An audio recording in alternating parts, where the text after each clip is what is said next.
Everyone talks about the Targaryens, the dragons, the Iron Throne, the wars. But what if the most powerful family in Westeros never sat on the throne at all? What if they never needed to? Because for thousands of years, they were already controlling everything. The Hightowers, one of the oldest families in the known world, owners of the greatest city in Westeros, protectors of the Citadel, allies of the faith, and possibly the architects of a plan that has shaped history for centuries. A plan hidden beneath Oldtown. A plan that may explain why dragons vanished, why magic declined, and why the most dangerous knowledge in Westeros always seems to disappear. Most great houses can trace their history back hundreds of years. The Hightowers, thousands. Their origins are so ancient that even the maesters don't know where they truly came from. The Hightower itself sits atop an enormous fused black stone fortress, a material found in only a few mysterious places across the world. Nobody knows who built it, nobody knows how, and nobody knows why. The Hightowers simply arrived and inherited it. Already, the mystery begins. If knowledge is power, then the Hightowers possess more power than any king, because sitting directly beside the Hightower is the Citadel, home of the maesters, the scholars who advise nearly every lord in Westeros. Think about that. Almost every major decision in the Seven Kingdoms is influenced by men trained in a city controlled by House Hightower. The Citadel teaches history, science, medicine, politics, and most importantly, it decides what knowledge survives and what knowledge disappears.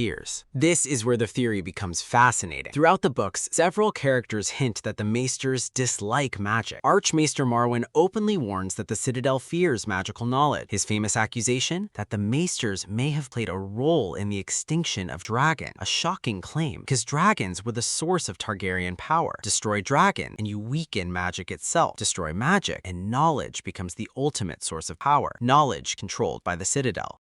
After the Dance of the Dragons, dragons grew smaller, weaker, eventually disappearing entirely. Was it natural? Maybe, but many fans point towards suspicious circumstances. Dragon eggs stopped hatching, knowledge vanished, dragon keepers lost influence. Meanwhile, the Citadel's influence grew stronger than ever. Coincidence or strategy? The books never give us a direct answer, but they ask us to wonder. The Hightowers are connected to nearly every major institution. The Citadel, the faith, trade, education, politics. Unlike the Targaryens, they don't rule openly. They build influence quietly, patiently, generation after generation. This isn't the power of dragons. It's the power of information, and information often survives longer than fire. Then, we encounter one of the strangest figures in the entire series, Leyton Hightower. For years, he has remained isolated at the top of the Hightower, studying ancient books, consulting mysterious texts, preparing for something. Even his own people rarely see him. Why? George R.R. Martin gives no clear answer, which only fuels speculation, because in ASOIAF, people studying ancient secrets rarely do so for harmless reasons. Now we reach the theory. What if House Hightower realized long ago that magic was dangerous, unpredictable, impossible to control? What if their goal became replacing magical power with institutional power, replacing dragons with knowledge, replacing prophecy with scholarship, replacing sorcery with order? If true, their greatest weapon was never an army, it was information, and they may have spent centuries quietly winning. Then everything changes. Daenerys' dragons hatch, magic begins returning, glass candles burn again, ancient prophecies awaken, the balance shifts, and suddenly Oldtown becomes one of the most important locations in the story. Because if there truly is a hidden war between magic and the institutions that oppose it, the final battle may not begin in King's Landing. It may begin in Oldtown. House Hightower may simply be an ancient noble family. The Citadel may simply be a school. The decline of dragons may simply be natural. But George R.R. Martin rarely fills his stories with coincidences. And when you connect the Hightower, the Citadel, the faith, the disappearance of dragons, and the return of magic, a fascinating possibility emerges. The most important war in Westeros may not be Stark versus Lannister or Targaryen versus Baratheon. It may be a war fought in library, a war fought in shadows, a war House Hightower has been fighting for thousands of years. Subscribe for theories, lore, hidden details, and deep breakdowns from the world's greatest fantasy worlds, mystery novels, comics, movies, and TV series.